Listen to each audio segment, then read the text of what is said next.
वाला है। मंडे। जी Monday madam. से शुरू हो रहा है गैस। ओके। सो आज वेनसडे है।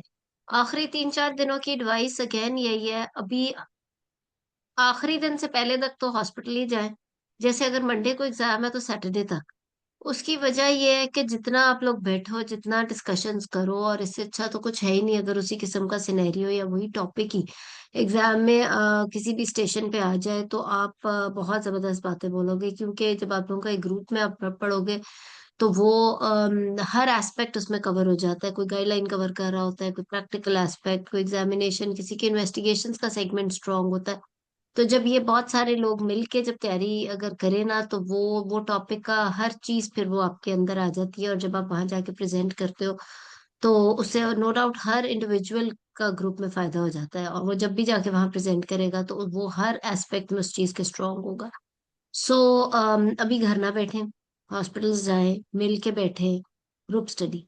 और संडे वाले दिन जिनका मंडे को एग्जाम है वो फिर घर बैठे और एक दफा क्विकली सारा कुछ रिवाइज, जैसे मैं कहती हूँ कि आपके फिंगर टिप्स पे हो। आपका हिस्ट्री के पॉइंट्स, आपका एग्जामिनेशन की चीजें, कुछ कुछ थोड़े से डिफिकल्ट टॉपिक्स हैं फॉर एग्जामिनेशन जो हम बीच बीच में कवर भी करते रहे। There are lot of YouTube videos मेरे लेक्चर्स की भी, बाकी भी मेंटर्स के लेक्चर्स की, जिसमें एग्जामिनेशंस को कवर किया हुआ है। और इसी तरह इन्वेस्टिगेशन, स्पेसिफिक इन्वेस्टिगेशन जब तक फिंगर टिप्स पे नहीं होंगी तब तक वहां पे कुछ याद नहीं आएगा, क्योंकि एक तो एग्जाम का माहौल, दूसरा इतने सारे स्टेशंस, और फिर टाइम की रिस्ट्रिक्शन। तो ये सारी चीजों में तभी आपका दिमाग खुद ब खुद चलेगा जब आपने फिंगर टिप्स पे हर चीज को याद किया होगा, वहां बैठ के सोचने का ना टाइम हो।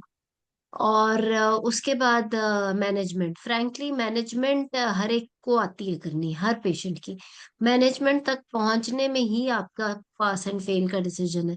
बाकी I am sure whoever is doing really well in history examination investigation, उसको मैनेजमेंट को एक्सप्लेन करना या उसको प्रेजेंट करना आता है।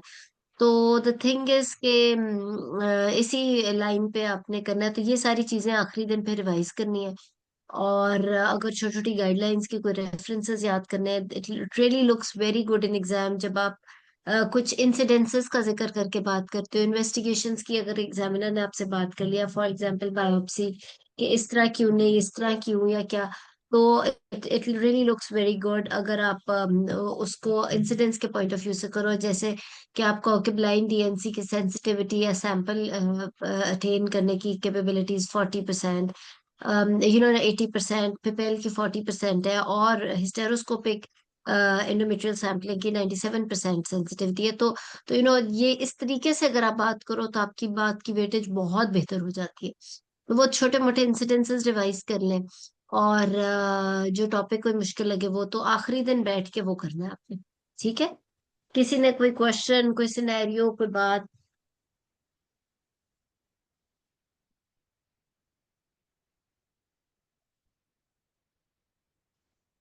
आई एम श्योर सवाल तो बेइंतहा होंगे, बिकॉज अब एग्जाम इतना सर पे, आप लोग इतने पेशेंट्स देख चुके होंगे, और इतना ज्यादा किसी ने कोई स्पेसिफिक एग्जामिनेशन पूछना है, या सारे थोड़े थोड़े डिफिकल्ट पेशेंट्स की? जैसे कि मैथ्स एब्डोमेन का मैं तो कहूंगी, गायनी में यूवी प्रोलैप्स का, ऑब्स में ट्विंस का, then large for gestational age या स्मॉल फॉर जेस्टेशनल एज या अनश्योर ऑफ डेट्स का। ये सब वो एग्जामिनेशन है जो इम्पोर्टेंट भी बहुत है और जो थोड़े से ट्रिकी भी है। क्या करना चाह रहे हो? या कोई, मैंने तो आज का कोई टॉपिक इसलिए नहीं रखा कि आप जो है हम सारा वैसे ही जनरली कवर कर लें। किसी ने कहा है कि ट्विंस कर लें। सो ट्विंस का कोई अगर बोलना चाह रहा है एग्जामिनेशन अपनी प्रैक्टिस के लिए, बोल लें, फिर मैं बता देती हूँ, वरना मैं ही बता देती हूँ। अपने आप को आप अनम्यूट कर लो, जिसने जो अगर कुछ बात करनी है। अस्सलाम वालेकुम मैम। वालेकुम सलाम जी। मैम वो समरी का क्लियर कर दें कि उसमें हमने क्या पॉजिटिव और नेगेटिव फाइंडिंग्स दोनों बतानी होती हैं। यस। कितनी बड़ी होनी चाहिए समरी? देखो समरी जो है ना, सो ये समरी पे बहुत ज्यादा टाइम नहीं वेस्ट करने की जरूरत। समरी जो है ना, पहले जमाने में जो एग्जाम होते थे ना, जो हम लोग के जमाने में होते थे, उसमें फिर भी उसकी बहुत वेटेज होती थी। क्या आपने पूरा हिस्ट्री एग्जामिनेशन इन्वेस्टिगेशन एग्जामिनर से कर लिया before going for the management? आपने एक दफा अपना पूरा केस समराइज किया और आप मैनेजमेंट करने जा रहे हो? अब सिनेरियो डिफरेंट हो चुका है। अब आपका एक केस तो पूरा आएगा नहीं एक सिनेरियो एक स्टेशन पे। अगर कोई लंबा केस होगा तो वो दो स्टेशन पे डिवाइडेड होगा। पहले स्टेशन में भी उसकी समरी लिखी होगी या केस सिनेरियो लिखा होगा, आपने पूरा हिस्ट्री एग्जामिनेशन इन्वेस्टिगेशन एग्जामिनर से डिस्कस करना है। जब आप अगले में मैनेजमेंट में जाओगे वहां हो सकता है कि समराइज योर केस हो सकती है बात, लेकिन एग्जामिनर के पास लिखी होगी पूरा सिनेरियो। तो लेकिन फिर भी अगर आप समरी की बात करो तो उसमें ज्यादा पॉजिटिव बातें की जाती है, except for the vaginal examination जो आपने कंप्लीट बोलना होता है, और अगर फाइंडिंग कोई पॉजिटिव है एब्डोमिनल एग्जामिनेशन में। अदर देन दैट आपने सिर्फ पॉजिटिव बात को कवर करना होता है। ये आप लोग चैट पे तो बड़ी अच्छी बातें बोल रहे हो, ये प्लीज आप ना वो कर लो, मुझसे वैसे क्वेश्चन भी कर लें हैंड रेस करके, क्योंकि ना मेरा ये चैट वाला जो अप डाउन होने वाली चीज है ना वो थोड़ा प्रॉब्लम कर रहा है, सो आई मे मिस फ्यू मैसेजेस। तो आप बोल लो, बिकॉज आज तो सबके बोलने के लिए क्लास मैंने रखी है।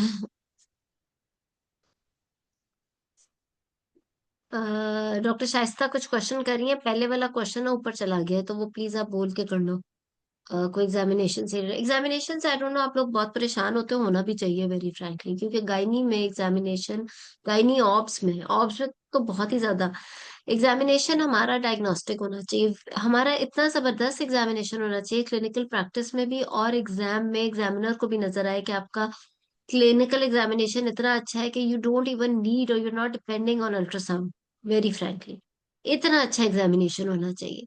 अगर आपका फॉर एग्जाम ऑप्स के अंदर फंडल हाइट की गलती की गुंजाइश नहीं है, हमें फिंगर से फंडल हाइट मेजर करने की आदत है। लोग कहते हैं एंड टाइम पे हम मेजरिंग टेप से कैसे करें, तो आप फिंगर से ही कर लो, मेजरिंग टेप से आप परफॉर्म कर लो। You can reconfirm your fingers वाली फाइंडिंग विद फिंगर्स वाली फाइंडिंग किसी भी स्टडी में या एविडेंस बेस्ड अगर बात की जाए तो कहीं पे भी इसको गलत तो नहीं कहा गया। आप अपने फिंगर्स के तरीके से कर लो और फिर उसके बाद मेजरिंग टेप से रिकन्फर्म कर लो, ताकि आप बात तो कर सको। और अगर ट्विन के एग्जामिनेशन की बात की जाए तो ऑब्वियसली हर ऑप्स का एग्जामिनेशन आपसे पहले सुपरफिशियल और डीप टेंडरनेस चेक करते हो, वो हमें पता है एस शेप करके। You first do inspection, inspection में प्रोट्रूबरेंट एब्डोमेन होगा, if there is a previous caesarean section और जी एनीथिंग तो no Hyderabad. Transfer, sorry mute करूंगी। फिर जिसने अनम्यूट करना है वो प्लीज अपने आप को अनम्यूट करके बोले। सो पहले आप इंस्पेक्शन करोगे, you look for the scar marks, ट्राया और वो सारा। उसके बाद आप उसका जब पैल्पेशन करोगे तो आप सुपरफिशियल और डीप टेंडरनेस चेक करोगे, और उसके बाद आप उसकी फंडल हाइट चेक करोगे। उसमें ये होगा कि जब आप परफॉर्म कर रहे हो, पहले मैं परफॉर्म का बताती हूँ फिर मैं आपको बताती हूँ कि आपने बोलना कैसे। परफॉर्म में पहले अपने नॉर्मल तरीके से फंडल हाइट चेक की, ठीक है। उसके बाद आपने मल्टीपल फीटल पोल्स, यानी कि 3 फीटल पोल्स आपको मिलेंगे ट्विंस में। 3 फीटल पोल का मतलब यह है कि एक प्रेजेंटिंग पार्ट विच में भी केफेलिक और ब्रीच और वट एवर द प्रेजेंट, एक पोल होगा उसके प्रेजेंटिंग पार्ट का, ठीक है, नीचे। उसके बाद एक होगा उसका जो फंडल हाइट का सेंटर वाला पार्ट है उसकी एक तरफ, और फिर एक दूसरी तरफ, यानी दोनों हाइपोकॉन्ड्रिया में। वो आपने चेक कर लेना। उसमें आपको जो मर्जी पार्ट मिले, हो सकता है आपको किसी बेबी का हेड मिले, किसी की बैक मिल जाए, या जो भी आपको जो भी पार्ट मिले, आपने जो है ना वो नहीं करना। आपने बस ये 3 फीटल पोल्स में फील कर लेना। Sorry just minute.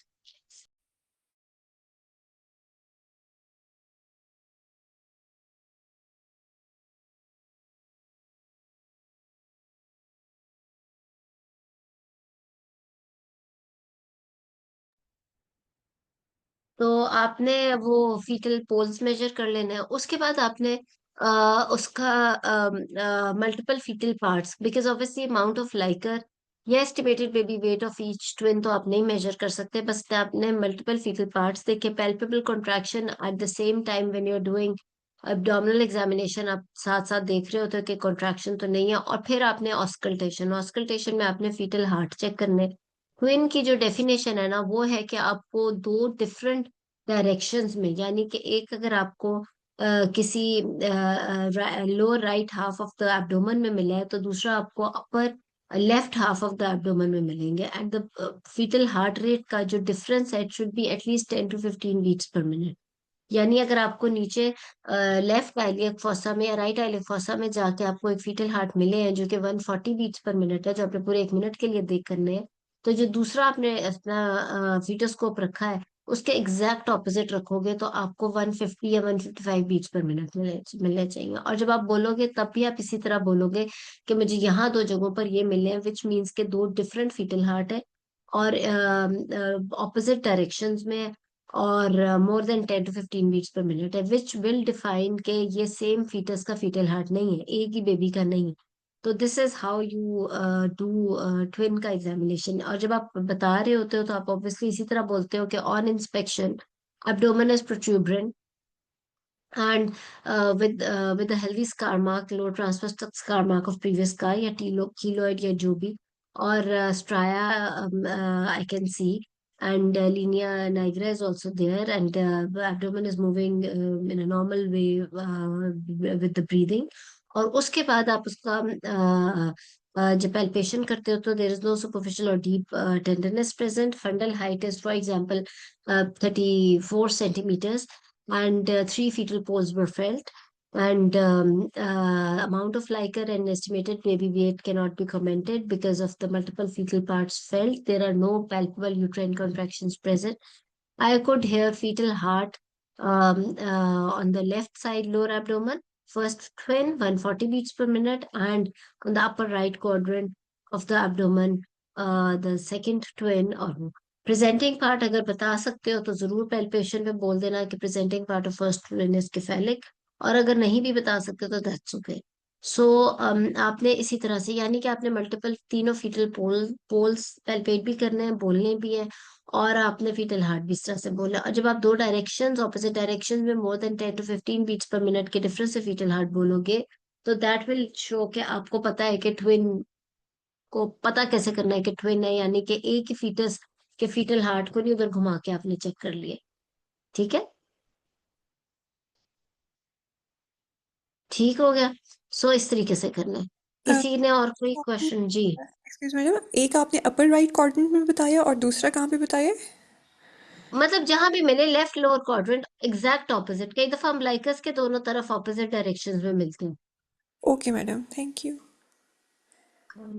तो जब आपने चेक भी करना है ना, तो आप आपकी देखो, जब अगर कहीं आपको परफॉर्म करना है एग्जामिनेशन और पेशेंट है, तो आपका ना डायरेक्शन और आपकी परफॉर्मेंस कितनी नोट की जा रही होती है। एग्जामिनर को एग्जैक्टली पता है कि आपने पहले फीटल हार्ट तो ढूंढ लिए, 1 मिनट लगा लिया उसके एब्डोमेन पे फीटोस्कोप रख के, फेस आपने अपनी मदर की तरफ किया हुआ है, पेशेंट की तरफ, और आपने 1 मिनट ढूंढ लिया। अब जो दूसरे फीटल हार्ट है, ये ना हो कि आप पूरे एब्डोमेन पे टक टक टक टक टक टक रुकने की कोशिश कर रहे हो, पता है नहीं, तो आप एग्जैक्टली पहला जो आपकी मूवमेंट है वो उसके एग्जैक्ट ऑपोजिट डायरेक्शन में होनी चाहिए, यानी कि अब जो आपने फिटोस्कोप रखना है वो उसके एग्जैक्ट ऑपोजिट डायरेक्शन में ले जाकर रखना है। ठीक है ना?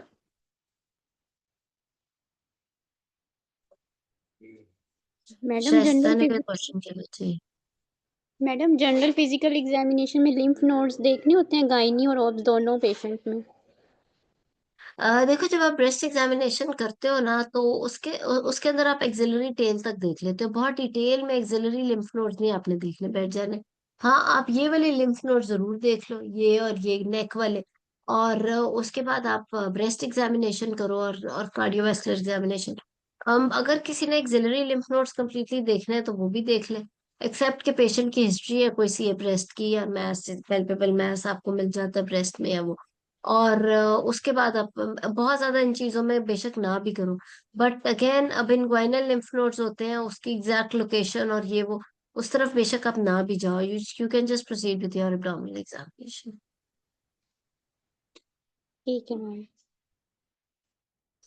चलो गुड। अच्छा, शाइस्ता ने लिखा हुआ है कि कोई छोटा मोटा जैसे फाइब्रॉइड होता है 2-3 सेंटीमीटर का, पॉलिप तो कई दफा नहीं मिलता एग्जामिनेशन पे, तो कोई बात नहीं। देखो, किसी को भी नहीं मिलता, बहुत सारी चीजें आपकी अल्ट्रासाउंड पे पता चलती है।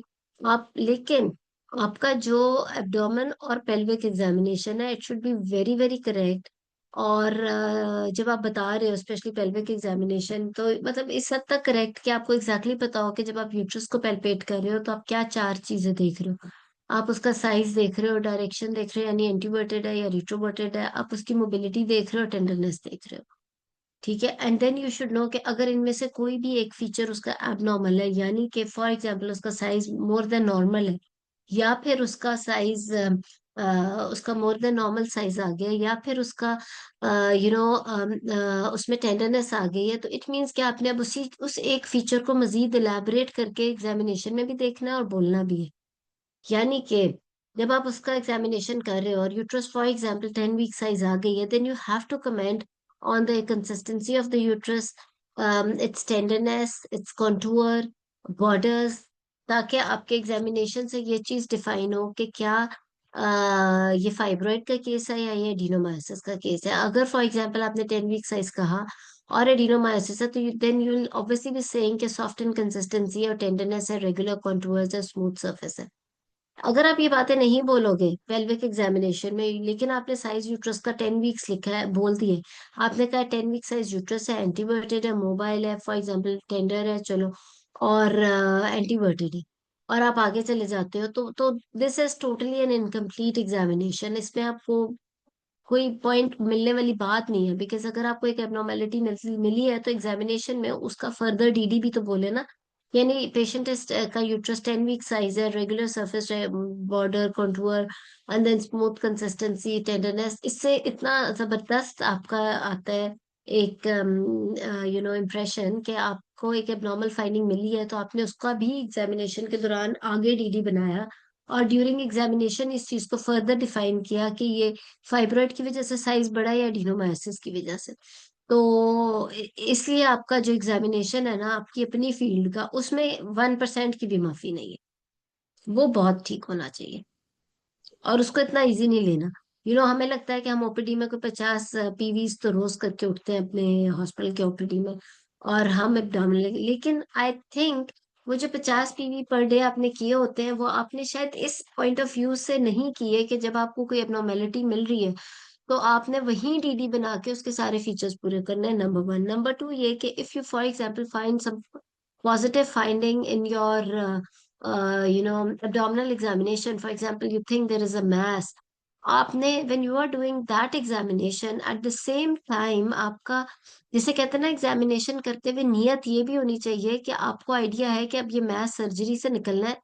तो while you are examining the patient, this thing should also be in your mind कि what type of incision you will give or what type of mode of surgery you will adopt for the patient.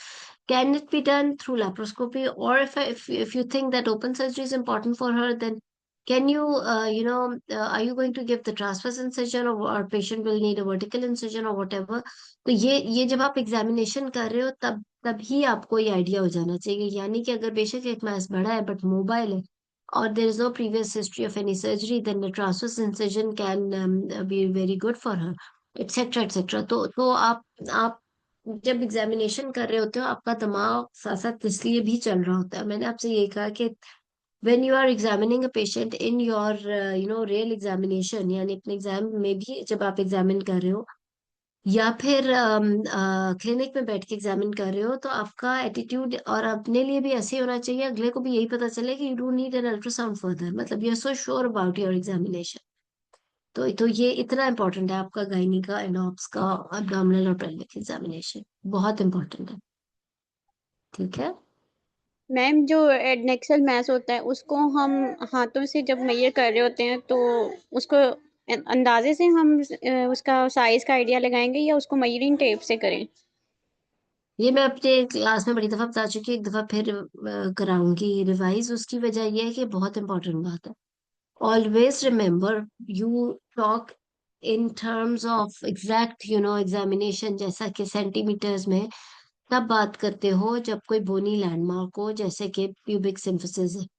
अगर कोई mess जिसकी lower limit reachable नहीं है, यानी कि you think it's a uterine mass, तो वो हमारे पास प्यूबिक सिम्फिसिस का लैंडमार्क होता है और हम मेजरिंग टेप से मेजर करके बोलते हैं, या हम वीक्स के रेफरेंस से बोलते हैं कि 24 वीक साइज या 30 वीक साइज या 12 वीक साइज मैस है। अगर एडिरेक्सल मैस है जिसकी लोअर लिमिट रीचेबल है, then we don't have any bony landmark जिससे हम मेजरिंग टेप रख के मेजर कर सके। तो फिर हम अप्रोक्सीमेटली बोलते हैं, फिर we can not tell the exact measurement, क्योंकि वो तो आप लोअर एंड पे जब उसके मेजरिंग टेप रखोगे तो वो जो मैस है वो ऊपर चला जाएगा, और फिर जब आप दूसरी तरफ रखोगे तो जो शायद 5 सेंटीमीटर्स का मैस है 10 सेंटीमीटर्स का है, तो इट्स अ रॉन्ग मेजरमेंट। तो आप एक अप्रोक्सीमेशन करके बोल देते तो हो कि फॉर एग्जाम्पल 5 into 6 सेंटीमीटर, या फिर एक approximately size of a tennis ball, या ऑरेंज साइज या एग साइज, एक अप्रोक्सीमेशन करके बोलते हैं। उसमें एग्जैक्ट मेजरमेंट अगर आप ना भी बोलो, बल्कि नहीं बोल सकते ना, because there is no bony landmark, इस वजह से। ठीक है मैम, थैंक यू। ये तो फाइब्रॉइड हम्म। होते हैं, तो मैडम इसमें जी। ये तो जैसे मैनेजमेंट हम इसकी सेंटीमीटर के हिसाब से करते हैं, लेकिन वहां पे मैडम वाले वीक्स के अंदर बताती हैं कि जैसे अगर वो एग्जामिनेशन देंगी, सॉरी वो देंगी, अल्ट्रासाउंड देंगी, तो बाज दफा वो ऐसे कह देती हैं कि 20 वीक साइज का मैस है, तो मैडम फिर हम्म 4 8 सेंटीमीटर से कैसे करें? सेंटीमीटर से क्या मैनेजमेंट करते हो? मैडम जैसे मैं ये कहना चाह रही हूँ कि जैसे हम इंची टेप से नापेंगे तो वो तो सेंटीमीटर्स में मैस आएगा ना, तो ठीक है, वो वीक्स तो उतने ही बनते सेंटीमीटर में हैं। उतना ही आएगा, सेंटीमीटर्स में उतना ही आएगा जितना वीक्स में बात हो रही है। नहीं मैडम, सेंटीमीटर्स और वीक, कभी फर्क भी आ जाता है मैडम, ज्यादा बड़ा इट मैस डज हो नॉट जाता मीन कि वो मैथ्स फर्क है। इसकी वजह मैं बताती हूँ। देखो, एक इसमें हमेशा बड़ी कंफ्यूजन रहती है, इसमें कंफ्यूज नहीं होना। आपको जो फंडल हाइट मिल गई है, और है। अभी किसी ने शायद चैट में भी ये क्वेश्चन किया हुआ है कि फंडल हाइट और मेजरिंग टेप से फर्क आ जाता है, तो हम किस चीज को माने? ऑब्वियसली आप अपने फिंगर्स को मानोगे जो आप सारी जिंदगी से करते आ रहे हो। आपने खुद भी देखा होगा, बिकॉज आपका कितने सालों में आप भी देख चुके हो बहुत पेशेंट्स। आपने ये देखा होगा कि डिफरेंट पेशेंट्स के बॉडी की शेप डिफरेंट होती है। कई दफा बेबी की लाय इस तरह से होती है।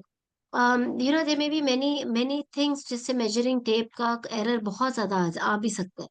लेकिन अगर आपको हैंड से करने की आदत है, आप हैंड से करो। ऊपर साथ हम देखो, जब हम हैंड से करते हैं, हम साथ ही एस्टिमेटेड बेबी वेट को भी देख रहे होते हैं। उससे हमें बड़ा क्लैरिटी से अंदाजा हो जाता है कि ये जो है इसके अंदर जो है, क्या उसे कहते हैं, या लार्ज फॉर डेट चल रहा है, क्या चल रहा है। और फिर आप मेजरिंग टेप रख के बोल दो जो आपका हाथों पे मिला है। वेरी फ्रेंकली, इस एम्बिग्विटी में ना पढ़ो कि आपके हाथों से डिफरेंस आ रहा है और मेजरिंग टेप से और आ रहा है। सिमिलरली मैथ्स का एग्जामिनेशन, मैथ्स का तो बहुत इजी होता है। मैथ्स का ऑब्वियसली मेजरिंग टेप वाला इज मोर इम्पोर्टेंट। लेकिन देखो, हमारे लिए मैथ्स का अगर 24 वीक साइज वो बोल रहे हैं और आपको एब्डोमेन पे लग रहा है कि 30 सेंटीमीटर है, या तो what difference is it going to create in your management? Hmm. हाँ, IUGR, obstetrical scan, obstetrical measurements में तो बहुत डिफरेंस है। मैथ्स में आप अपने मेजरिंग टेप वाली चीज सिम्प्सिस प्यूबिस पे रखो और मेजर कर लो, बिकॉज वो तो बहुत ही अच्छा एक तरीका है मैथ्स का साइज। लेकिन ओवरऑल मैनेजमेंट तो आपकी इतनी नहीं फर्क आ जाती ना। किसी ने ठीक। कहा कि कितने फंडल हाइट पे मिड लाइन इंसर्जन देना है। वेरी फ्रैंकली, मिडलाइन तो गायनी में देने की जरूरत ही नहीं होती यार। आई डोंट नो मिडलाइन, आपने काफी देखो 4 सालों में सर्जरीज देखी होंगी। I am sure more than 80% में आपने ट्रांसफर इंसिजन ही दिया। मिडलाइन तो सर्जरी वाले दे देते हैं, जरूरत ही नहीं है। If there is a mobile mass, you know the anatomy, you know your work. अगर आप इसी फील्ड के बंदे हो, आपका मिडलाइन की जरूरत नहीं होती। आप ट्रांसफर से ही काफी बड़े बड़े मैसेज निकाल सकते हो। All you need to know is the correct pelvic anatomy and to अपनी फील्ड में रह के अगर आप करो। वो तो सर्जन्स करते हैं because they are afraid of the anatomy and the dealing. और मिडलाइन देकर फिर जो बुरा हाल हो जाता है पेशेंट का, वो हम सबको पता है, कंसिडरिंग फर्टिलिटी एंड कॉस्मेटिक्स। तो मिडलाइन की तो जरूरत ही नहीं पड़ती है। आपका लोअर ट्रांसवर्स इंसिजन नहीं होता है, so there is no hard and fast thing कि इस फंडल हाइट पे आपने midline देना है। All you need to know while examining your patient is that there is a mobile mass, and you know your anatomy, you know the region of the mass, you know how to take care of the tubes and ovaries। और फिर आप कर सकते हो, फिर आप आराम से कर लेते हो। तो ठीक है, और बताएं। मैडम, अगर कोई ऐसा क्वेश्चन एग्जामिनर पूछ लेते हैं जिसका जवाब नहीं आ रहा, या फिर किसी हम्म, पॉइंट पे वो लिगामेंट्स की अटैचमेंट या कुछ ऐसी चीजें पूछने लग जाते हैं, तो फिर उसको एग्जामिनर को इग्नोर किए बगैर हम नेक्स्ट कैसे अपना मतलब वो चीज कंप्लीट करें? क्योंकि वो फिर बाज दफा अड़ ही जाते हैं कि इसी का जवाब दो, जो कि हमें नहीं आ रहा होता। तो उनको देखो इग्नोर किए मेरी बगैर बात कैसे सुनो, करना है? मैं आपको बताती हूँ। एग्जामिनर्स जो है ना, दो चीजें हैं। एक तो वो बेचारे they are very nice people in a way कि उन्हें पता है आपकी एफर्ट्स का और जिस लेवल तक आप आए हो, but at the same time they have such a big responsibility on their shoulders कि अगर मैंने इस लड़की को आज पास कर दिया, तो इसने जाकर रेफरल केसेस को भी, she is going to be the last word for many other doctors as well. Once you do your FCPS इंशाल्लाह, तो आपके पास रेफर्ड केसेस भी आते हैं, जो कि तो तो अगर वो आपको इस तरह नहीं कर सकते ना इतने आसानी से, but at the same time they have got a soft corner for you as well. तो एक बात आप याद रखें कि जब जब शुरू से आपका केस अच्छा जा रहा होगा तो वो कभी नहीं अड़ेंगे किसी चीज पे, वो खुद भी बदल जाएंगे। कुछ ह्यूमन एरर या मार्जिन होता है हर चीज में, लेकिन अगर जैसे मैंने आपसे कहा, अब जैसे लिगामेंट्स की अटैचमेंट है, अब गायनोकोलॉजिस्ट को नहीं आएगी तो किसको आएगी?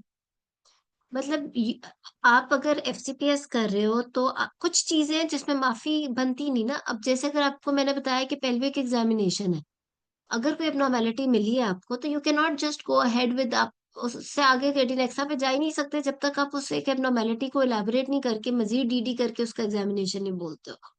अगर क्योंकि आप हो gynaecologist, you are not a surgeon, you are not a physician, तो there has to be difference. अब देखो, अगर मुझे कोई कहे कि यू नो कोई लिवर का कोई मैस है उसे एग्जामिन करो, यस आई नो एब्डोमेन के अंदर मैस है, मैं बता दूंगी कि जी इसका इतना साइज है, इसकी ये साइट है, इसमें टेंडरनेस है या नहीं, ओवरलाइंग स्किन कैसी है, etcetera. But I can not make a DD in my mind, and I am going to miss many thing in my examination, जो कि शायद एक उस पर्टिकुलर स्पेशलिटी का बंदा अगर एग्जामिन कर रहा हो तो वो 10 बातें और इस एग्जामिनेशन में बोलेगा, जिससे पता चलेगा कि आगे मैनेजमेंट में examination, management point of view से भी इसने इसको एग्जामिन किया है, इसने इसके अभी प्रेजेंट डीडी के हिसाब से भी मैनेज किया है, जिससे इसका डिफरेंशियल और ज्यादा कम हो रहा है ना। मतलब वो list of long differential diagnosis कम होके 2-3 पे जा रही है because of the examination.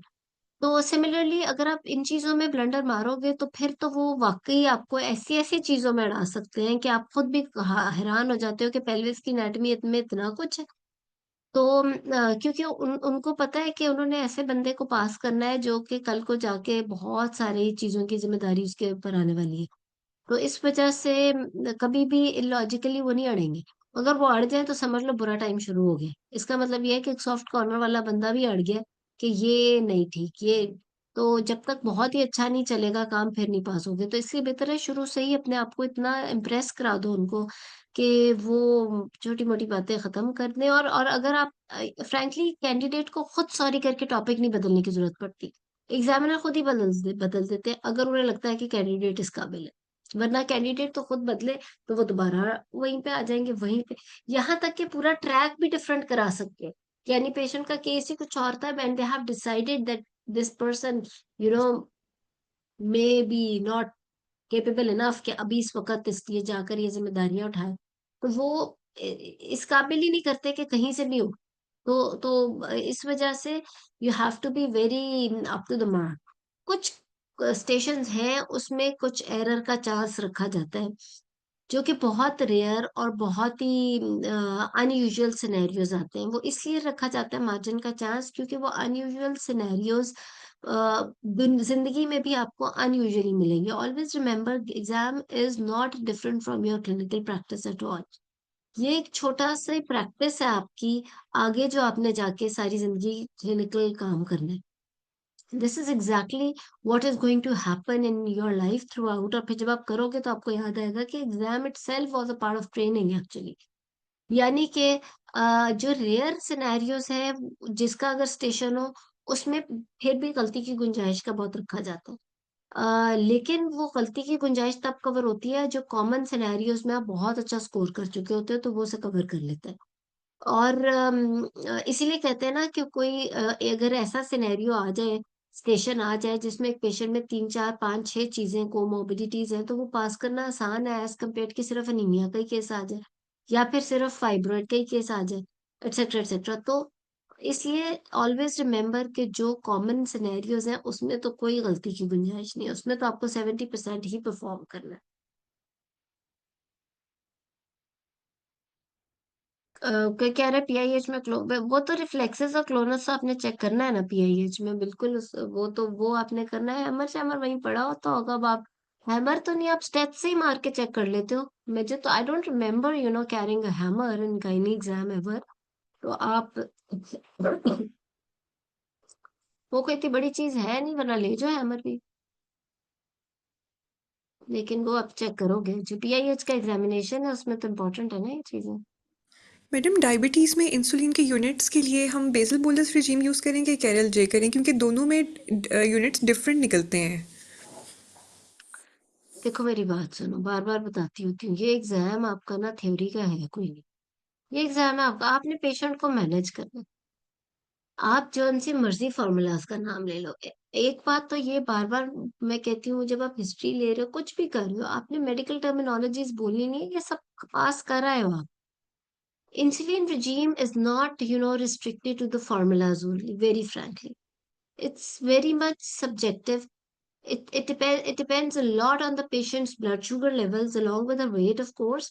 But उसकी लाइफस्टाइल, अब एक पेशेंट है जिसको आपने सर्वाइकल सर्कलाज लगाया हुआ है और उसकी सर्वाइकल लेंथ भी कम आ रही है, and she is completely on bed rest, she can not be mobilised, and she is a case of diabetes as well. Obviously उसमें आप उसके इंसुलिन के लेवल्स नॉर्मल से थोड़े ज्यादा ही रखोगे, खुद बढ़ा दोगे। जहां 8 यूनिट आपने टीडीएस में करने हैं, वहां आप शायद उसे 10 या 12 यूनिट दे दोगे, इसलिए क्योंकि she is not mobilise at all. Then you can not just, आप उसका अफोर्ड ही नहीं कर सकते कि शुगर लेवल अब बढ़े और उसको बार बार यूटीआईज हो और पता नहीं क्या क्या हो। पहली वो प्रेशियस प्रेगनेंसी है, प्रीवियस एक्सपल्शन है, एस के स्टिच उसको लगा हुआ है और वो कम्प्लीटली बेड के ऊपर है। अब 32 वीक्स पे फॉर एग्जाम्पल, आपने उसको 36 37 तक तो एटलीस्ट खींचना है विद स्मॉल सर्विक्स, राइट? सो बहुत सारी चीजें आपकी, ये एग्जाम नहीं है इस तरह के फॉर्मूलाज के नाम लेने। आप लोग नोट करते होगे, आप कहते होगे कि देर आर मेनी कैंडिडेट्स जो इतने स्ट्रांग थे थ्योरी में। इवन आई रिमेम्बर जब बहुत साल पहले 2012-13 की बात है, when we were preparing for exam, तो हम लोग 5-6 कैंडिडेट्स होते थे और हमारा एक ग्रुप होता था, और वो लकीली बन गया because we were all like, हम सेम हॉस्पिटल के नहीं थे, हम मेडिकल कॉलेज के फ्रेंड्स थे एक्चुअली। और बहुत ही जबरदस्त वो मेमोरीज है, मैं तो कहूंगी। और when we used to prepare एक कोई, लेकिन बात यही है कि जो थ्योरी में बहुत स्ट्रांग था ना, उसका फर्स्ट अटेम्प्ट में नहीं पास हुआ। जो बहुत टर्मिनोलॉजीज यूज करते थे, जो पास वही होगा जिसकी प्रैक्टिकल, जो पेशेंट को सेफ रह के मैनेज करके वहां से उठाए। थ्योरी आप पास कर आए हो, फॉर्मूलाज आपको सब पता है, आयरन की डोजेस कैलकुलेट करना आपको पता है, सबको पता है आपको आयरन डेफिशिएंसी, एनीमिया की सारी टाइप्स पता है, कॉजेज ऑफ एनीमिया पता है आपको, डाइट का पता है आपको, न्यूट्रिशन की वैल्यूज का पता है, everyone knows because you have pass the theory exam.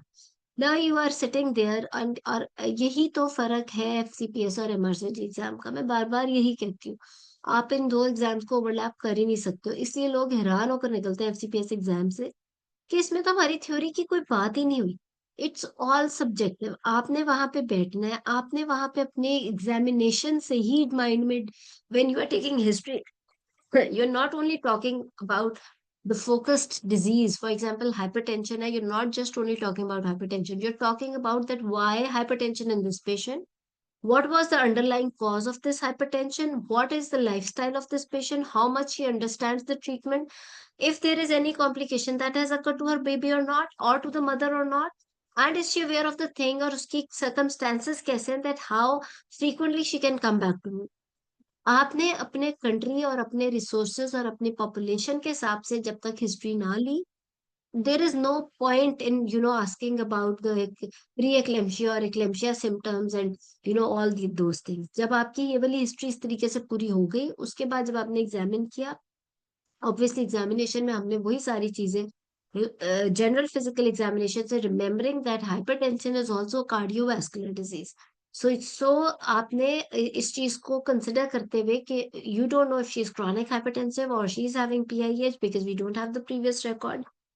इस वजह से जब आपने उसका एग्जामिने, आपने उसकी पल्स लेनी है, रेडियो फेमरल डिले भी लेना है, आपने उसका ब्लड प्रेशर का पूरा चेक करना है, यहाँ तक के जेवीपी भी, इसमें जो भी कार्डियोवास्कुलर रिलेटेड डिजीज होती है उसमें आप जेवीपी भी चेक करते हो, and then when you are doing उसका एडीमा चेक करना है, रिफ्लेक्सेस चेक करने हैं, और फिर आपने उसका abdominal एग्जामिनेशन, और उसके बाद जब आप इन्वेस्टिगेशन कर, तो द थिंग इज के when you are examining, you जब आप हिस्ट्री ले रहे हो तो आपने कंप्लीट उसकी हर चीज को लेकर एग्जामिन कर रहे हो, तो पूरे डीडी को लेकर, चाहे वो गायनी का केस है या इसका केस है, and remembering your examination is that important for you कि आप अल्ट्रासाउंड पे डिपेंडेंट भी ना हो, बिकॉज वी नो कि कल को इंशाल्लाह जब आप लोग सब पास कर जाओगे और you'll be practising in different areas, कई पेरीफ्रीज में, वहां पे कई दफा सोनोलॉजिस्ट भी आप एक्चुअली खुद ही होते हो, वी नो दैट।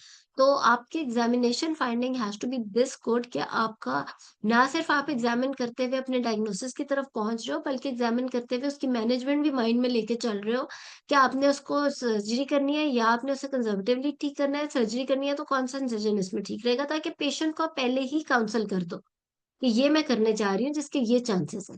राइट, कई दफा हम लेप्रोस्कोपिकली उसको मैनेज करते हैं फाइब्रॉइड में, but at the same time when we have examined and we think that there are multiple fibroids, then we should counsel patient pre-operatively कि हो सकता है ओपन हो जाए, बिकॉज लेप्रोस्कोपी में we can only see, we can not feel. So जो feel होने वाले फाइब्रॉइड है वो रह ना जाए, तो I mean need to open you, ताकि मेरा कोई फाइब्रॉइड आपके अंदर रह ना जाए, तो तो इस तरीके से आप वो कर रहे होते हो।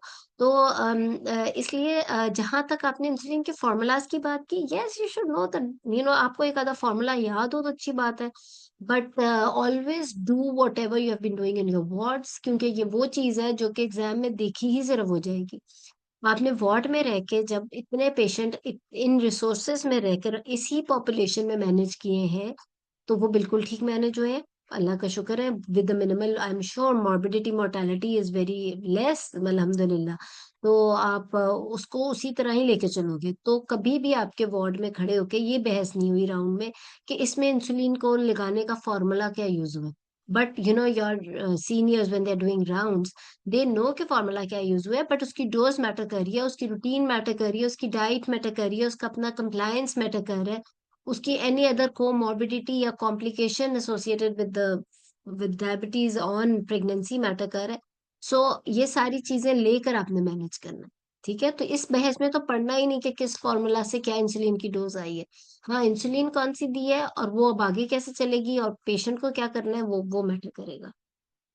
ठीक है। मैडम जब कोई भी प्रोसीजर डेमोन्स्ट्रेट करने के लिए आता है, लाइक हम्म लेप्रोस्कोपी आ गई या सर्वाइकल सर्कुलाज, तो उस हम्म केस में हमने इंडिकेशन कॉन्ट्रा इंडिकेशन हर चीज बतानी होती है और साथ साथ डेमोन्स्ट्रेट करना होता है पेशेंट। देखो, एक चीज याद रखें, दो तीन ना स्टेप्स बस याद कर लें, उसके भी पॉइंट्स होते हैं, दो कम होते हैं, शायद आधा नंबर एक नंबर हो।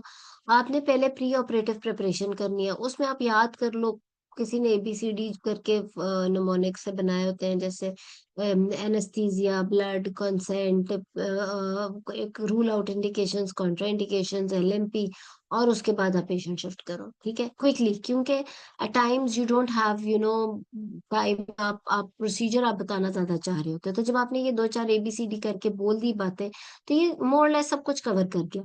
हाँ, यही चीज अगर आप रुक रुक के बोलोगे कि प्री ऑपरेटिवली मैं पहले एनेस्थीसिया वैल्यूएशन कराऊंगी, तो उसमें ये टेस्ट चाहिए, फिर मैं इसकी कंसेंट लूंगी, कंसेंट लेके मैं इसकी कॉन्ट्रा इंडिकेशन इंडिकेशन, और फिर कॉन्ट्रा इंडिकेशन इंडिकेशन याद ही नहीं आ रही, और फिर मैं तो, अगर एग्जामिनर ने आपसे कुछ पर्टिकुलर क्वेश्चन पूछना होगा कि what are the contraindications for this procedure, वो नॉर्मली उस प्रोसीजर की डेमोन्स्ट्रेशन के बाद के की बनी होती है, जिसमें वो सवाल कर लेते हैं, तो फिर आप उसकी कॉन्ट्रा इंडिकेशंस एलैबोरेट करोगे। और तो इसी तरह एंड पे की क्या सवाल होता है कि व्हाट आर द कॉम्प्लिकेशंस, तो वो फिर एलैबोरेट किया जाता है।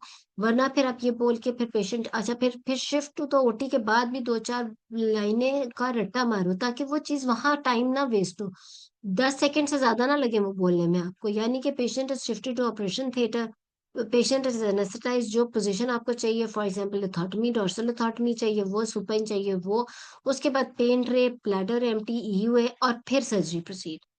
ये देखो, मुझे बोलने में 2 सेकंड लगे, लेकिन I am sure I have not missed anything, right. अब क्या होता है कि क्योंकि ये फिंगर टिप्स पे नहीं है, तो आप EUA भूल जाते हो, which is very irritating for the examiner, because you always examine your patient before you give incision or you do vaginal procedure। तो and bladder has to be emptied, हमारा तो रीजन ऐसा है कि हम कैथेटराइज किए बगैर या ब्लैडर एम्प्टी किए बगैर तो सर्जरी प्रोसीड ही नहीं कर सकते। तो आपने ये चीजों के 1 2 3 4 करके बनाए हो, आपके हाथों में फिंगर टिप्स पे हो, और आपसे किसी ने बात की है नहीं, और आपने ये दो चार, क्योंकि बोलोगे तो वो आधा आधा नंबर मिल जाएगा, नहीं बोलोगे तो आधा आधा नंबर कट जाएगा। लेकिन ओवरऑल जब वो बोल के आप प्रोसीजर बोलोगे, तो एक ओवरऑल, मैंने आपको बताया कि इट्स नॉट ओनली, ये एटीट्यूड का भी एग्जाम है, इट्स नॉट सिर्फ स्किल नहीं है। अब यही एटीट्यूड है ना कि आप कितना सेफली चल रहे हो उसको लेकर, you have to empty the bladder before you give incision. So मतलब ये छोटी छोटी सी चीजें हैं कि जो सुनने में एग्जामिनर के कान खड़े हुए हैं कि मैं ये सुनूं कि ये क्या कह रही है और क्या नहीं कह रही।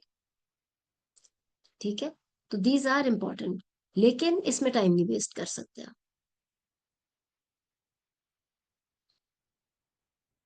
ठीक है, और कोई बात?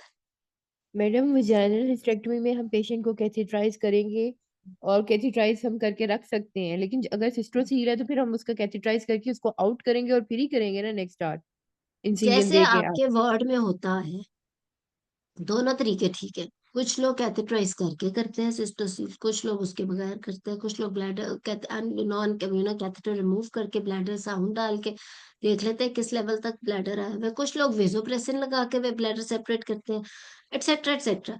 तो जैसे जो आप आज तक वार्ड में देखते आए हो या की भी होगी एक आधी, कुछ तो कर भी लेते हैं, तो just say what ever you have seen in your ward, सब ठीक है, वार्ड में गलत नहीं है। जी मैडम, जब हम वॉलसेलम से वीएच में सर्विक्स पकड़ते हैं और उसके बाद लिडोकेन इंसर्ट कर रहे होते हैं, अक्सर एग्जामिनर पूछते हैं आप ये कहाँ कर रहे हो, तो इसका एग्जैक्ट लाइडोकेन, कोई आंसर बता। जी जी, जब हम लोकल उसको हमने सर्विक्स के all around anterior posteriorly incision देना होता है, उससे पहले हम एक दफा वीएच लिडोकेन में जब। जी जी, क्यों वीएच में इंजेक्ट मैडम। किया लाइडोकेन? मैम पेशेंट ताकि उसकी अंडर डायसेक्शन। एनेस्थीसिया तो है। जी जी मैम, ताकि डायसेक्शन का प्लेन इजीली हम उसको सेपरेट करने स्टार्ट ना कर दें। लगाओ, ये रिकमेंडेड नहीं है। मैडम फिर वैसे ही पकड़ के उसको जो 3 पॉइंट्स हाँ थे वी शेप्ड हाँ इंसिजन हाँ, इंटीरियरली पोस्टीरियरली। लाइडोकेन तो नहीं, वेसोप्रेसिन रिकमेंडेड है, लेकिन लोकल तो नहीं, एनेस्थीसिया तो नहीं देते मैडम वो जी बीएच में। मैडम। पहले से दिया हुआ है ना। मैडम वो सॉरी, मिक्सर बनाते हैं लिडोकैन और एड्रेनलिन का, एड्रेनलिन का, वेसोप्रेसिन के वो लिए तो जी। ठीक है, वो तो वेसोप्रेसिन की वजह से बनाते हैं ना। आप लाइडोकेन ना भी यूज करो, आप सिर्फ वेसोप्रेसिन भी लगा दो डाइल्यूट करके, वो जो एक तरीका है उसको बनाने का। 20 यूनिट्स 200 cc नॉर्मल सेलाइन में डाइल्यूट करते हैं फिर लगाते हैं, तो वो भी ठीक है अगर आपने लाइडोकेन के साथ, बट सिर्फ आप लाइडोकेन तो नहीं देते। मैडम एग्जामिनर का ये क्वेश्चन था कि आप इसको किस प्लेन में लगा रहे हैं, ये कौन सा हाँ प्लेन है जहाँ बताओ, पे आप। मैडम। वजाइनल म्यूकोजा और ब्लैडर के प्लेन को सेपरेट करने के लिए लगा रहे हैं। उससे ये होगा कि यू रिमेन सबकुटेनियस ना, वजाइनल स्किन के नीचे नीचे आप रहते हो, ताकि ब्लड वेसल्स कंस्ट्रिक्ट हो जाए और आपका ब्लीडिंग नहीं होती, तो प्लेन बहुत खूबसूरत बनता है। जी लेकिन ये मैडम, कोई और साथ जरूरी स्टेप नहीं है, बहुत सारे लोग इसके बगैर ही करते हैं पाकिस्तान में, जो कि बहुत अच्छे तरीके से हो जाता है। जो करते हैं ये लगा के सिर्फ वही कर सकते हैं, क्योंकि जो नहीं करते लगा के और वो लगा लेना, तो काफी थोड़ी सी डिफरेंट लुक भी आती है। जी ठीक है मैडम। तो अस्सलाम जो आप मैडम वालेकुम। करते हो वही बोलो, और करो मैम भी वही फर्दर। प्रैक्टिकली। जी मैडम, मानचेस्टर फोदर गिल जो स्टिच होता है जिसमें हम सर्वाइकल एम्पुटेशन के बाद उसको लिप्स कवर करते हैं, मैम वो नहीं समझ आता पढ़ हम्म, के भी। वो अगर एक दफा उसकी थोड़ा सा तो हर प्लीज भी बता दी। वीडियोस है यूट्यूब पे, आप देखो, बहुत एलाबोरेटेड। अब क्लास में तो ज़ाहिर इट्स वेरी डिफिकल्ट, जब तक आपके पास कोई मॉडल ना हो डेमोन्स्ट्रेट करने का, आप ठीक कह रहे हो, लेकिन डायग्राम्स और उसके साथ यूट्यूब पे सब कुछ अवेलेबल है, आप उसके ऊपर एक नजर देख लो और याद कर लो, रट्टा मार लो। लेकिन ये कर जाओ, यू नेवर नो कि उधर मॉडल ही पड़ा हो और आपको परफॉर्म करना हो। जी अस्सलाम मैडम। वालेकुम मैम। वैसे इसकी वर्कशॉप्स होती है। अब तो खैर थोड़ा सा लेट हो गया, इंशाल्लाह आप वैसे ही कर जाओगे, अल्लाह करे ऐसे कुछ अजीब सा आए ना आपके एग्जाम में। लेकिन ये है कि अगर कभी मौका मिले तो किसी कोर्स में या वर्कशॉप पे जरूर जाओ, ये स्किल डेमोन्स्ट्रेशन में स्टेशन रखा होता है उन्होंने कोर्सेज में, और बहुत जबरदस्त लर्निंग हो रही होती है जी। अस्सलाम वालेकुम मैम। वालेकुम सलाम जी, मैम बताइए। एक क्वेश्चन पूछनी थी। फॉर एग्जांपल अगर हमारे पास एक सिनेरियो आ जाती है हम्म, जिस तरह की उसमें पीसीओ की बिल्कुल डायग्नोसिस बनी हुई है या बिल्कुल सिनेरियो पीसीओ की तरफ जा रही है, तो क्या हमने बाकी सेकेंडरी जो मतलब एमेनोरिया के काजेस रूल आउट करने होंगे, जिस तरह से थायराइड हो गया और प्रोलेक्टिनीमिया हो गया, बाकी चीज़ें होंगी या नहीं? सिर्फ हमने पीसीओ की तरफ जानी है जब उन्होंने डायग्नोसिस दी हो हिस्ट्री में। देखो पीसीओ के साथ I think 12 to 15% of PCO patients are hypothyroid, और इसी तरह कोई परसेंटेज है जिसमें हाइपरप्रोलेक्टिनीमिया भी होता है। तो ये तो पार्ट ऑफ द सिंड्रोम है ना। जी तो मैम। जब पीसीओ है तो आपने ये चीजें तो साथ साथ कवर ही करनी है।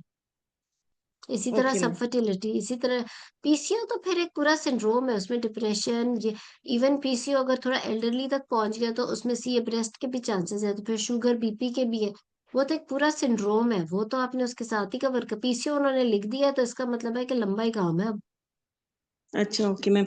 मैम एक और चीज़, फॉर एग्जांपल अगर कोई प्राइमरी एमेनोरिया के साथ आ गई, टर्नर सिंड्रोम है, तो डायग्नोसिस उन्होंने दी हुई है ना, तो फिर क्या हमने बाकी जो है प्राइमरी एमेनोरिया के काजेस को रूल आउट करना है या नहीं, सिर्फ और सिर्फ हमने टर्नर की तरफ ही डायग्नोसिस दे दिया है तो इसका मतलब है कैरियोटाइपिंग वगैरह के बाद वो डायग्नोस हो चुका है कि वो टर्नर है, यस ठीक मैम। है ना। तो फिर कैरोटाइपिंग। आप अल्फा रिडक्टेज तो फलाना फलाना उस तरफ जाकर या उसके टेस्ट बोलकर अपना टाइम वेस्ट, टर्नर का मतलब ये है कि अब आगे वो टर्नर पे बात करना चाहते हैं, और वो काफी लंबी बात है, वो कोई छोटी बात नहीं है, लेकिन अच्छी बात यह है कि बड़ा फोकस्ड है, 1.5 सफ़े का कोई वो वाइवा है, वो आप याद कर जाओ अपनी किसी भी किताब से। ड्यूहर्ट्स में भी बड़ा अच्छा लिखा हुआ है, एक दो जगह पे बड़ा अच्छा टर्नर का लिखा हुआ है, वो आप याद कर जाइए मनोरिया वाले चैप्टर से, और फिर सवाल ओके उसी के इर्द गिर्द घूमेंगे। Okay ma'am. मैम यही मुझे थोड़ा सा कंफ्यूजन थी कि आया हमने हिस्ट्री का जहाँ पे डायग्नोसिस दी हुई हो तो फिर हमने उसी का लेना है। फॉर एग्जांपल जहाँ पे कहीं पे हिस्ट्री की, फॉर एग्जांपल एक पेशेंट हमारे पास आ रही है, अर्ज इनकॉन्टिनेंस, इंक्रीज यूरिनरी फ्रीक्वेंसी, तो हमें लग रहा है कि ओवर एक्टिव ब्लैडर या मतलब इस तरह की तरफ जा रही है, तो फिर क्या उसने डायग्नोसिस मतलब इस तरह से नहीं दी है, सिर्फ हिस्ट्री हिस्ट्री में ये लिखा हुआ है, तो क्या हमने फिर सारे जो है हाँ, स्ट्रेस इनकॉन्टिनेंस। अगर तो डायग्नोसिस नहीं दिया, या तो डायग्नोसिस में उन्होंने लिखा हो कि यूरोडायनामिक स्टडीज या सब्ट्रैक्टेड सिस्टोमेट्री के बाद ये लेबल हो गया अर्जेंट कॉन्टिनेंस, तो ठीक है। अगर सिर्फ हिस्ट्री में लिखा है तो फिर आपने पूरा डीडी बनाकर बात करनी है। Okay ma'am. डायग्नोसिस जो डेफिनेटिव दिया होता है ना, वो जैसे आपने टर्नर की बात की, टर्नर का तो मतलब ही, अगर टर्म लिखा है तो उसका मतलब ही है कि उन्होंने कैरियोटाइपिंग वगैरह करके टर्नर बोला, ठीक है जी ना। मैम। तो अगर उन्होंने सिम्टम खाली अर्ज इनकॉन्टिनेंस लिखा है तो फिर तो आपने सारा डीडी बना के, हो सकता है वो मिक्स्ड इनकॉन्टिनेंस का पेशेंट हो, एटसेट्रा एटसेट्रा। तो ओके उसमें तो मैम। फिर आपको या एक्सेप्ट कि उन्होंने लिखा है कि यूरोडायनामिक स्टडीज के बाद अब ये डिफाइन हो गया कि ये है, तो अब आप ट्री, जैसे कि स्ट्रेस इनकॉन्टिनेंस में लिखा होता है कि ये इसी चीज का केस है, तो अब आप आगे बताएं। मैम इस पे मुझे बहुत कंफ्यूजन थी, इसका मतलब है कि डायग्नोसिस अगर दी हुई है तो उसी डिजीज के से रिलेटेड हमने पूछना है। डायग्नोसिस देने का मतलब ये है कि आफ्टर हिस्ट्री एग्जामिनेशन इन्वेस्टिगेशन उन्होंने बोल दिया कि ये चीज का केस है। अगर जी मैम। उन्होंने सिर्फ डिफरेंशियल करके बोला है या सिम्टम बनाकर बोला है कि स्ट्रेस इनकॉन्टिनेंस है बट उसको कंप्लेंट है, तो फिर आपने पूरा डीडी बनाना जी मैम। जहाँ पे सिम्टम्स दिए हुए हों तो वहां पे हमने सारी चीजें पूछनी है, है। डीडीज हाँ, पूछनी है। Okay ma'am. Okay ma'am. जहां दे मैम इस दिया तरह। डायग्नोसिस फिर आपने उसी को लेके चलना है, फिर वाइवा उसके ऊपर। जी मैम। जी मैम, अगर हमें एसटी से लग रहा हो ना कि अगर एसटी में 2-3 पॉइंट्स दिए हुए हैं, जिस तरह अगर उसने कहा कि इंक्रीज यूरिनरी फ्रीक्वेंसी है, नॉक्चूरिया है। Thank you ma'am. Thank you ma'am. जिस तरह ये मैम सारी अगर उसने बोलते दे हैं, दिया हाँ। ना बिल्कुल 2-3 इस तरह सिस्टम में दे दिया कि भाई फ्रीक्वेंसी है, अर्जेंसी है, नोक्चूरिया है या फिर डिस्यूरिया है, ज्यादातर ओवर एक्टिव ब्लेडर की तरफ जा रही है, मतलब सिम्टम्स, लेकिन फिर भी हमने इसमें स्ट्रेस इनकॉन्टिनेंस ये सारी चीजें पूछनी है, यूरिनरी मतलब आउट, मतलब हाँ, सारी चीजें। हाँ। Okay. Okay and ma'am, you will thank you. Realize इंशाल्लाह later on in your real life also कि ये बात ओके मैम। कितनी इंपॉर्टेंट थी। एक्सक्यूज जी मी, मैम। क्योंकि कई दफा पेशेंट सिर्फ स्ट्रेस स्ट्रेस करता रहता है, लेकिन फिर जब आप हिस्ट्री लेते हो तो पता चलता है कि वो तो मिक्स्ड इनकॉन्टिनेंस है, और फिर पता चलता है कि वो मिक्स्ड की वजह से अगर आप पहले सर्जिकली ट्रीट कर दो तो हो सकता है अर्ज बढ़ जाए उसकी, तो उसे मेडिकल ट्रीटमेंट, और कई दफा सिर्फ मेडिकल ट्रीटमेंट से ही वो ठीक हो जाते हैं सारे मसले, तो हिस्ट्री तो बड़ी इंपॉर्टेंट है और डायग्नोसिस सही बनाना। Okay ma'am, thank you ma'am. Madam एक रिक्वेस्ट थी आपसे। हम्म। मैडम प्राइमरी जी, एमेनोरिया जो है ना वो बहुत टफ लगता है, और इतना ज्यादा किसी ने मतलब है तो उसको नहीं कराया, करा दो एग्जाम से नहीं पहले किया। एक, करा देती हूँ, मैडम अगली मुझे क्लास मैडम एक वैसे रख मेरा लेते हैं तो है बिफोर ना, एग्जाम। मैडम मेरा तो वैसे थ्योरी का मेरा एग्जाम है प्राइमरी ना। मेमोरिया पे 2-3 लेक्चर्स हैं यूट्यूब चैनल पे, लेकिन एक हम फ्रेश भी कर लेते हैं। एक आधा सिनेरियो बेशक आप ले आना, बहुत ही आसान है ये, मैं आपको बता रही हूँ। ये करके और फिर बाकी डिफरेंट सिनेरियोज मैं आपको करा दूंगी। मैडम मेरा ठीक मैडम है, तो एक वैसे मुझे आधा थ्योरी इसलिए का कह है रही याद हूँ, है इसलिए कह रही हूँ एक आधा आप ले आओ ताकि आपको हिस्ट्री एग्जामिनेशन का पता लग जाए बोलना। ठीक है। मैडम वैसे मेरा तो थ्योरी का एग्जाम है ना, तो उसमें तो हमने सारा कुछ ही करना है, 5 अल्फा रिडक्टेज वगैरह जो मतलब नहीं आते टॉक्स में, और जैसे कंजेंटल एड्रीनल हाइपरप्लेजिया है या कैस है, तो बहुत इनको भी इम्पोर्टेंट। थोड़ा सा मैडम ये भी बड़ी अच्छी एलेबोरेट बात है, करके। मैं तो बड़ा अप्रिशिएट करती हूँ जो थ्योरी वाले बच्चे भी आकर ये क्लासेस लेते हैं। एक तो उनकी पहले से तैयारी शुरू हो जाती है, दूसरा आई एम टेलिंग यू कि बहुत सारे एमसीक्यूज इन क्लिनिकल सिनेरियो से कवर हो जाते हैं। तो ये जी क्लासेस मैम। मुझे लगता है कि थ्योरी में भी हेल्पफुल होती है, और लेकिन madam if you proper, want amenorrhoea की, तो अगर बाकी कैंडिडेट्स कहते हैं तो एक क्लास रख लेंगे जिनका वाइवा बना, एमनोरिया तो हम साथ साथ करते करेंगे। और मैडम वो एंडोक्रिनोलॉजिकल पॉइंट ऑफ व्यू से और जिस तरह हम्म, एनाटॉमिकल, इससे मतलब प्रॉपरली हमारा वो जो है वो कॉन्सेप्ट क्लियर हो जाए, क्योंकि कुछ एमसीक्यूज होते हैं वो गोनेडल एजेनेसिस पे, कुछ डिसजेनेसिस पे, तो वो फिर बहुत कंफ्यूज कर रहे होते हैं। ठीक है, वो भी हो जाएगा, डोंट वरी। मैम अगर एक पेशेंट जो है 24 वीक्स पे इसको preterm pre labour rupture of membrane यानी पी प्रोम हो गया है और कोरियोमनाइटिस इसने डेवलप किया है, तो फिर हम इसको कैसे मैनेज करेंगे 24 वीक्स पे? अच्छा, ये कुछ सिनेरियोज होते हैं जो थोड़े से कंट्रोवर्शियल है, जैसे कि एक्सपल्शन आपने करानी है प्रीवियस 3 की 22 वीक्स पे या कुछ ऐसे, बड़ा मुश्किल हो जाता है। इसी तरह ये 24 वीक्स पे अब कोरियो के साथ देखो, अगर कोरियो उसका वेल एस्टेब्लिश हुआ है और वो 24 वीक्स पे है, तो अब मजीद वेट करके मदर के अंदर सेप्सिस और वो तो नहीं करना ना।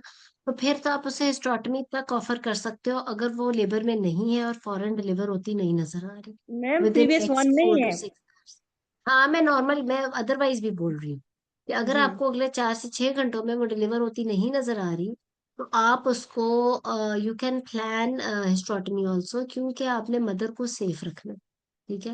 ओके। और इसी तरह लोग सवाल करते हैं कि अगर प्रीवियस 3 है और हमने उसको करना है डिलीवर, एक्सपल्शन क्या करें। तो मैं तो ये कहती हूँ कि 20 वीक्स के बाद प्रीवियस कार वालों को अगर आपने डिलीवर करना है तो फिर आप बेशक हिस्टेरेक्टमी कर दो। ये पेशेंट जिसकी प्रीवियस नहीं है कोई ऐसा स्कार और 24 वीक्स पे एस्टेब्लिश्ड कोरियो के साथ आ गई है, तो ऑब्वियसली ये खुद भी सेप्सिस में जा सकती है, तो अगले 4 से 6 घंटों में अगर ये डिलीवर हो सकती है तो इंडक्शन और वो। लेकिन नॉर्मली कोरियो जो है इतना पुराना नहीं हुआ होता, क्योंकि लीकिंग के बाद पेशेंट आ ही जाती है, या फिर फीवर जब होता है उसके फौरन बाद ही आ जाती है एटलीस्ट, क्योंकि लीकिंग हो चुकी होती है, तो उसे पता होता है कि कुछ ज्यादा गड़बड़ हो चुकी है। तो इतना टाइम होता है कि आप उसको एक्सपेल करा लो। I don't remember doing hysterotomy because of chorio, क्योंकि कोरियो में पेशेंट इतना टाइम से आ चुका होता है या तो बाद में कोरियो डेवलप होता है। मतलब इतना होता है कि और फ्रैंकली ये जो पेशेंट्स होते हैं जिनके अंदर इस किस्म की कोई कोमॉर्बिडिटी हो जाए प्रेगनेंसी में, जैसे कोरियो या एब्रप्शन या कुछ ऐसा, ये डिलीवर भी बड़ी जल्दी होते हैं। इनका लेबर क्विक होता है कुदरत की तरफ से। Thank you ma'am. इवन आप देखो, एक्लेम्शिया, प्री एक्लेम्शिया, इनका भी यही होता है। खैर एक्लेम्शिया में तो आपने फॉरेन इमिनेंट एक्लेम्शिया, एक्लेम्शिया में तो डिलीवरी का होता है, बट अगेन उसके अंदर भी हमने 4 से 6 घंटे रखे होते हैं कि हम इंड्यूस अगर करें तो patient goes very quickly in labour and delivers, because ये इनके लेबर बहुत तेज होते हैं।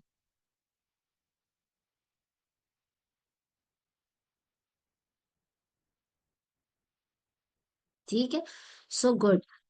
बाकी हमारे 3-4 दिन रह गए हैं, और कोई क्वेश्चन है तो बताएं, फिर मैं ना ग्रुप में चैट ओपन करती हूँ, अगर कोई आपके क्वेरीज है आप जरूर पूछ लो, I will try to answer. Secondly ये कि कोई टॉपिक उससे पहले किसी क्लास में करना है बिफोर एग्जाम इन पर्टिकुलर, तो हम एक क्लास रख लेंगे, ठीक है। यस मैडम मैम, क्लास रख ली मैम, कब रखेंगी आप? हाँ, ये अच्छा सवाल है। आई थिंक संडे तो बहुत लेट हो जाएगा, क्योंकि जिनका मंडे को एग्जाम है उनके लिए ज्यादती हो जाएगी, आज वेडनेसडे है। इंशाल्लाह नेक्स्ट 3 डेज में वी कैन प्लान, सैटरडे और ओके। बिफोर सैटरडे इंशाल्लाह। Okay ma'am, thank you ma'am. ठीक है, मैडम प्राइमरी चलो। एमनोरिया रख लीजिएगा। प्राइमरी एमनोरिया भी रख लेंगे साथ, ठीक है। चलो।